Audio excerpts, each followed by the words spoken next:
All right, so get this right. We've got a raging hurricane, like the kind that whips the sea into a frenzy, And right smack in the middle of it all, this guy decides, hey, I'm going to ride out this storm on my sailboat. It's wild. That's the kind of head scratcher we're diving into today. This whole thing about a Tampa man people are calling Lieutenant Dan and his little encounter with Hurricane Milton. The thing that gets me, even before we get into the nitty-gritty, is how this story just blew up. Like, instantly, everyone was talking about it. Oh, for sure. It's like a real-life action flick. Totally. You've got nature going bonkers, then this lone dude standing up to it, and then bam, bam. Yeah. Social media explodes. Exactly. So we're using this article from people.com about it. It's all about Joseph Malinowski, the Lieutenant Dan himself.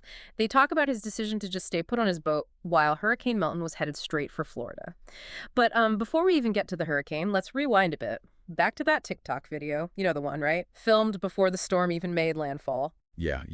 That's where it gets really interesting, because in the video, Malinowski is crazy calm, like almost too calm, you know what I mean? Right. He's getting interviewed, and he is just dead set that his boat is like the safest place on earth, that it's his faith telling him to stay put. He even laughs when they ask him about a life jacket. This isn't just some guy riding out a storm. It's about faith, about individual choice. Even a bit of showing off, maybe. And the internet, well, they ate it up. I mean, before you knew it, news crews were interviewing this guy live during the actual hurricane. I know. It's crazy to think about.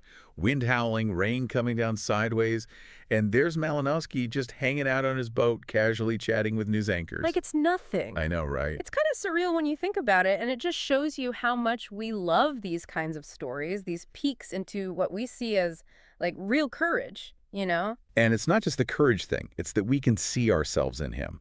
Here's this guy, seems like an average Joe, and he's facing down a monster storm with a grin on his face like it's nothing. I think it speaks to that thing in us that wants to find hope, resilience, even a little humor. When things are rough, and when things are a hurricane, one of the most powerful and scary forces out there, well, you can't help but feel drawn in. For sure. And then, of course, the storm passes. Malinowski walks away without a scratch. Like a modern-day David, right? Faced down Goliath, Hurricane Milton, and lived to tell the tale. Now, the article doesn't say anything about the boat itself, but hey, at least he's around to talk about it. And like any good viral story these days, boom, GoFundMe pops up. And not just any GoFundMe. This thing rakes in over $39,000. Seriously. It makes you think, doesn't it? This guy makes what some might call, well, a risky choice, and ends up with a huge chunk of change because of it. It's like this weird thing about these online fundraisers. People want to help those who've been through something big. Yeah. But are we, like, encouraging risky behavior at the same time? Yeah, it makes you wonder, are we so busy celebrating the survivor that we forget to ask if what they did was, I don't know, maybe reckless? Like maybe even dangerous for other people? This act of faith, this defiance, it leads to people wanting to help, but right. What if there's more to the story? Yeah, that's the question, isn't it? And, the people.com article kind of throws us a curveball later on. Gives us a whole other side of Malinowski. Yeah, this is where things get kind of crazy. Right. Turns out Lieutenant Dan, our hurricane-defying hero, well, he's got a past. Oh, yeah. And not just any past. We're talking about a criminal record here. Yeah, the article, it goes there. Yeah. And it really makes you see Malinowski in a whole new light. According to the Orlando Sentinel, he actually did time, prison time, for assaulting a police officer. Seriously? Punched him right in the face during some fight they got into. Wow. Okay, so that image of him, totally chill on his boat during the hurricane, yeah, it's kind of hard to square that with this, right? For sure. 1 minute, he's practically a legend, braving the storm, laughing in the face of danger. Then, bam, we find out he's got this history of violence. Makes you wonder what was really going on in his head when he decided to stay on that boat. Was it really this rock-solid faith guiding him? Or was it something else? Maybe, I don't know, just plain recklessness. And it gets even wilder, right? So the article also mentions another charge, aggravated battery this time. No way. Yeah. And it involved gasoline, of all things. What? Seriously? This wasn't just a little scuffle, The report says he doused a woman with gasoline.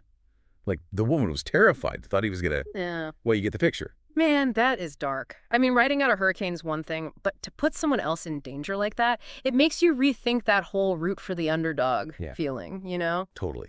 And this is where I think we got to be careful. We're so quick to create these stories in our heads, especially with social media. Everything's a snapshot, a headline, Mhm. with no context. We see this dude on a boat, hurricane raging around him, and we're all like, what a legend, projecting our own ideas about courage and fate onto him. Right. But the truth, like always, is way more complicated. Yeah, for sure. It's like we crave these simple stories, good guy, bad guy, but it's almost never that clear cut. It's a good reminder that everyone's got a story, and they're rarely simple. Like you said, we want heroes and villains, but the truth is usually somewhere in the middle.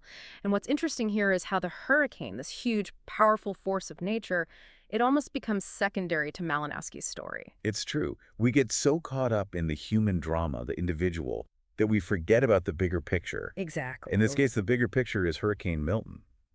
This is a major event that affected a lot of people. That's right. I mean, while Malinowski's out there making headlines, there are families evacuating, first responders running towards the danger. Absolutely. It's easy to get caught up in those individual stories, like you were saying, but you're right. We got to remember the big picture. While Lieutenant Dan's out there going viral, there are entire towns dealing with the very real danger of a hurricane. Exactly. And it makes you think, what if, during all of this, Malinowski's boat had broken free? We're talking debris flying everywhere, rescue workers in even more danger. It's scary to even imagine. Really makes you think about the whole no man is an island idea, huh? But knowing all of this now about his past and what was happening with the actual hurricane, you kind of look at that first video differently, don't you? 100%. It makes those first reactions, this guy's a legend stuff, the donations. Yeah. It's just not so simple anymore, is it? We're left trying to figure out what real courage is, what risk really means, and how much of these stories we tell are actually true. And maybe that's the real lesson here. The internet, social media, it's always giving us these little bite-sized stories, right? Yeah. Easy to get swept up in the excitement or the drama or wanting to put people on a pedestal. But this whole Lieutenant Dan thing proves it. The real world is way more complicated. Yeah, it's a good reminder to look a little deeper, Yeah. beyond those viral moments. We're so quick to judge, to put people into boxes.